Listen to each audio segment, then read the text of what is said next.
So if you were to bring the black share of wealth at least to the black share of the population, it would require an additional at least $10 trillion.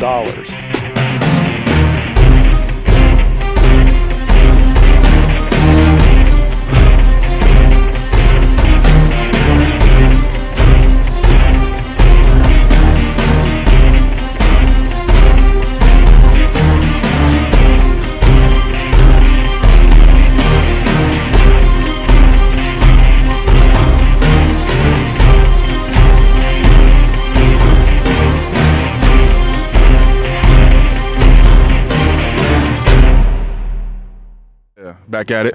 Now, I know most people on this platform know who you are, but for those who don't know, you want to say your name, brother? Chris Lodgson, CJEC, Coalition for Just and Equitable California. What's going on? ARCC, American Redress Coalition of California. What's going on? ETM Media. Shout out to the ETM Media fam. Men the Mass Media. We out here. Yes, sir. Okay. And what's the day, family? Today is MLK Day. Happy MLK Day, Martin Luther King Jr. Day 2022. This is January 17th, I believe. January 17th. We out here, South Sac Wellness Center for the South Sac Wellness Fair. And we out here talking reparations. Reparations, yes. All right, brother. So, you know how we do. We got to get it in. Yeah, you know, yeah. What we do. Yes, sir. Getting it in, advocating for the people, Yep. being out in the community, Yep. doing our thing. Yes. So, can you give us a little, like, history on Martin Luther King? Because Yeah. a lot of people know Martin Luther King as, and he was a man of peace, prosperity, you know, for all, but can you give us a little something in terms of his perspective on Black Americans and people who descend from slavery, like what he kind of thought about economic uplift, Oh, yeah. specifically for Black people? Yeah, absolutely. So what comes to mind first is one of the quotes you might not hear a lot from people about. Hold on. We got a lot of activity going on out here. South Sac. So you see the people out here, man. The people was out here. Shout out to everybody out here. South Sac Wellness Center. The people are out here. We got the bikers out here. We got the community out here. So yeah, big shout out. So you might hear some background, all right? But that's what happens when you go outside. All right, when you come outside, you gotta hear background. So to your question though, one of the things that Dr. King said that comes to mind for your question specifically is that for 400 years America has done something special against the Negro, and so America now must do something special for the Negro. That's one of the things Dr. King said, specifically talking about what the country has done specifically against us, and so why the country now must do something specifically for us. First thing. Second thing, as we like to say in the reparations movement, we are coming to get our check, right?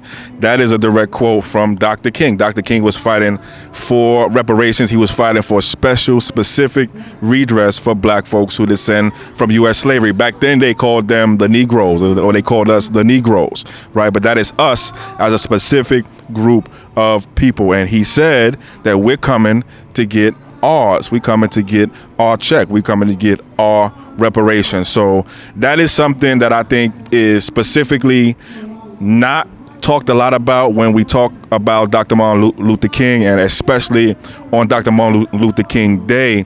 Usually what we hear is a lot about the I have a dream and judging people by the content of their character and not by the color of their skin. That's only one part though. That's the part that people like to talk about and like to use, and that is also a part of his work. But there are other parts too, and the parts that people don't always like to talk about are the parts where he's talking about redress and repair and reparations specifically for black folks who descend from U.S. slavery, aka the Negroes. So that's us. All right, and can you talk about currently there's a bill right now. I think it's 1604. Is that correct? AB 1604, yes. So AB 1604 is a bill that our team at CJEC, Coalition for a Just and Equitable California, along with our coalition partners, ARCC, ETM, NAASD, LA, CBLS, and the list goes on. That is a bill, AB 1604, that we have language in that would, for the first time in California history, probably for the first time in U.S. history, make the state of California as a state officially first recognize and then require the state of California to start to collect information specifically for and on black folks who descend from U.S. slavery. It is something that is a shame, really, and kind of surprising that there is no place in the state, in any city in the state, in any county here in this state, where you can go and say, hey, how many black folks in this state or in this city or in this county are descendants of U.S. slavery? Right now, we use a very big, broad category called Black or African American, but this category called Black or African American is big, is broad. It includes groups that are groups of black folks who do not descend from U.S. slavery also. So what our language does in Section 4 of AB 1604, it says California going forward would be required to break that big category down, and create a category and create a way specifically to collect information on black folks who descend from U.S. slavery. So it's a big deal. Right now, the bill it's on the. All right, man. So can you explain one more time about the AB 1604? Yes, AB 1604. So AB 1604, Assembly Bill 1604, is a bill that has been introduced into the California Assembly. Actually, it was introduced by Assembly Member Christopher Holden. And in AB 1604, in Section 4 of AB 1604, we have, and by we I mean the Coalition for a Just and Equitable California and our partners, our coalition partners, we have in Section 4, we have language that we wrote that would, for the first time ever, require California to, for the first time ever, collect information specifically on black folks who descend from U.S. slavery. Right now, California uses a very big and broad category when it collects information called Black or African American. That's a very big and broad term. It's a very big and broad category because it includes groups of black folks that descend from U.S. slavery and groups of black folks that do not descend from U.S. slavery. So our language would require California to break down that big and broad category called Black or African American and start to collect information specifically on black folks who descend from U.S. slavery, and specifically on our group of people. We are a unique and special and specific group of people, and so this language that we have in Section 4 of AB 1604 would make California recognize that and then start to collect information specifically about that and about us. Okay. Yeah. One more question. Sure. So can you kind of give the people an update on the task force and like what's going on in the near future? Yeah, so the California Reparations Task Force is in its, I believe, fifth or sixth meeting. So the California Reparations Task Force, as most of you probably know, but if you don't know, started its work back in June of 2021 and is required by law to hold at least 10 public hearings, as well now at least 12 community listening sessions. And the task force is going into its sixth meeting this month, January 27th and January 28th. All of the meetings of the California Reparations Task Force are live streamed on ETM Media Group on YouTube. So make sure you subscribe and follow and pull up for all of the California Reparations Task Force meetings on ETM Media. And this month's meetings are going to be about a few different topics. They're going to cover the harm that's been done to black folks who descend from U.S. slavery in technology, in public health, in physical health, in mental health. They're also going to continue their discussion on the community of eligibility, meaning who should be eligible for reparations. They're also going to talk about who the task force is going to be subpoenaing for records and for information. And they're also going to talk about community engagement and how the task force and how the community will be engaged in the California reparations process. So that's what's going on this month with the California Reparations Task Force. The task force has until June of 2023 to complete its work. As most of you know, it's a 9-member task force, and ETM Media, CJEC, all of our coalition partners, our entire coalition has been a part of this California reparations process from day one, and we will continue to do community engagement. That's mostly why we are here today at the South Sac Wellness Center, talking to our people and engaging our community about California reparations. We got these fire flyers. I messed up that one right there because I've been working. We got these fire flyers. So we out here giving out flyers. We out here informing and engaging and educating our people in real time and in the real world outside about California reparations, and talking to folks and just getting people's ideas about what reparations means and how black folks think California should create reparations. So that's what's going on.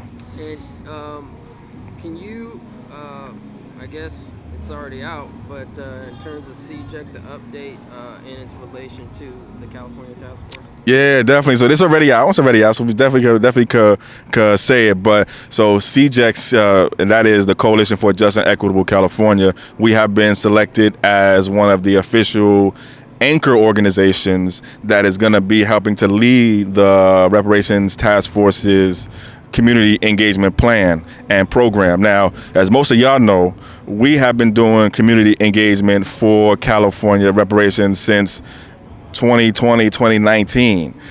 And obviously we really kicked it up into high gear back in 2021, where we held 5 community meetings and workshops and listening sessions specifically about California reparations.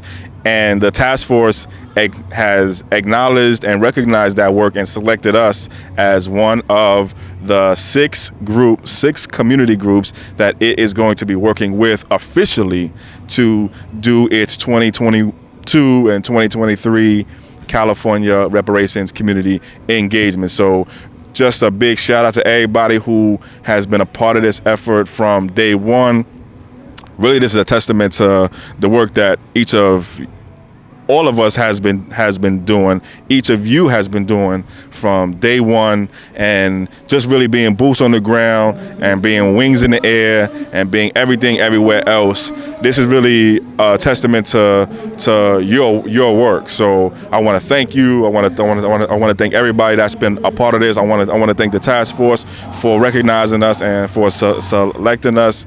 And I'm looking forward to a lot of amazing community engagement, just like what you see here, right? Just like the work that we're doing here, which is going out into our community and actually touching our community in real life and in real time, and talking about California reparations. All right, and yeah, mind giving out the socials, bro? Oh yeah. CJEC and ETM. Absolutely. Sac Black Biz. Oh, you're gonna make me plug Sac Black Biz. Yes, let me actually plug. Yeah, definitely, and I definitely appreciate that. So, Sac Black Biz, by the way, is my company. It's my business. I am an entrepreneur here in the Sacramento area. So, Sac Black Biz has been a big sponsor and a big supporter of California reparations community engagement work and efforts. And so I want to shout Sac Black Biz out. Also want to shout out by the way, it's at Sac Black Biz on Instagram, at Sac Black Biz on Facebook. SacBlackBiz.biz is the website. Also, it's ETM Media Group on YouTube. Big shout out to the ETM Media Group family, but also ETM Media Group on IG. So on Instagram, it's at ETM Media Group. On Twitter, it's at ETM Media Group as well. So make sure you follow, make sure you subscribe, make sure you like, make sure you share, make sure you do all of that combined. Also, at CJEC Official on Twitter, at CJEC on Instagram, CJEC Coalition for Just and Equitable California on Facebook. CJECofficial.org is the website. CJECofficial@gmail.com is the email. All that good stuff. Connect with us, find us. We are doing California reparations work, and we are looking forward to being successful and actually seeing reparations happen for Black folks here in California, and make some real change in Black folks' lives. All right, we out. We out.